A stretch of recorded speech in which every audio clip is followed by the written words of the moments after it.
আমার সময় ইচ্ছা করে সমসাময়িক কলিগ যারা আছে ভাই ব্রাদার ওদের সঙ্গে কিন্তু আড্ডা মেরে খুব ভালো সময় কাটে। যেমন আমি লাস্ট জ্যাকপট করতে গিয়ে এত বেশি বন্ডিং স্টোরি হয়েছে, লাইক মানে আমি সুপার একজন মানুষকে দেখেছি অনন্ত জলিল ভাই, মানে সাচ এ অ্যামেজিং পারসন। আমার কাছে মনে হয় যে মানে he is a big superstar in Bangladesh. একটা মানুষের সুপারস্টারিজমের যে কতগুলো গুণাগুণ থাকতে হয়, আর উনি এত সাপোর্টিভ, উনি সরাসরি এত বেশি প্রশংসা করেন একটা মানুষকে। আমার কাছে মনে হয় না যে অন্য হিরোর এত বেশি আরেকটা হিরোর এত প্রশংসা করতে পারে। আমি আমার কাছে অনেক আমি লাকি ফিল করি যে এত দুর্দান্ত একটা মানুষের সঙ্গে আমার পরিচয় হয়েছে। সেই সঙ্গে নীরব ভাই, ইমন ভাই, জয়, তারপরে শিপন মিত্র, আমান ভাই রয়েছে, অল আর সুপার পারসন। মাল্টিকাস্টিংয়ে ভালো লাগে করতে, সত্যি বলতে। সবসময় সেলফিশ হলে চলে না, তো মাঝে মাঝে মাল্টিকাস্টিং করতে হয়।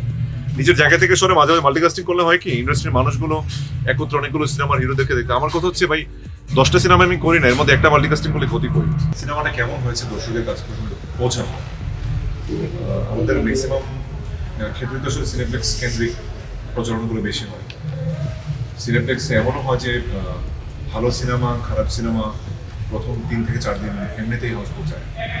তো সেটার মাধ্যমে ম্যাক্সিমাম দেখা যায় আমাদের জার্নালিস্ট যারা ভাইয়ারা আছেন অধিকাংশ সময় সেখানে উপস্থিত থাকে, হয়তো রিজনেই থাকে, কারণ হচ্ছে সেখানে অনেক বেশি দর্শকরা যায়। আর সেখান থেকে সিনেমার প্রতিক্রিয়াটাও জানা যায় যে কতটুকু ভালো করেছে সিনেমা।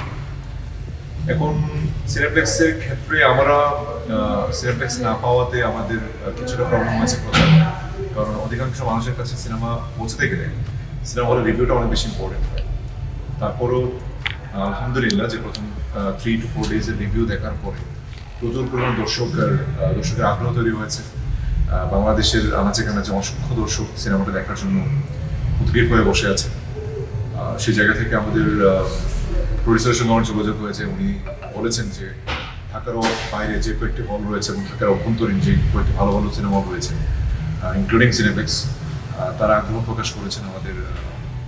তা আসলে সবাই তো আসলে জানতে পারছে 4 ডেজ যাওয়ার পরে কিন্তু আসলে বোঝা যায় একটা সিনেমা আসলে কতটুকু দর্শকপ্রিয়তা নিয়ে সামনে দিকে এগোচ্ছে, বা সেকেন্ড উইকে কোনটার ভবিষ্যৎ অন্ধকার, কোনটার ভবিষ্যৎ উজ্জ্বল, এগুলো কিন্তু আসলে বোঝা যায়। সো মায়া একটা তো একটা ঈদের সিনেমা।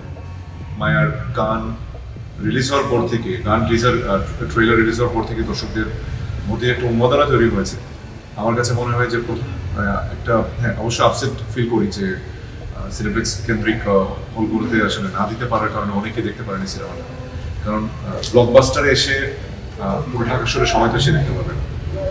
তো সেই জায়গাতে একটু খারাপ লাগা কাজ করেছে, তবে আমার মনে হয় যে ইনশাআল্লাহ সেটা গুছিয়ে যাবে নেক্সট উইকে।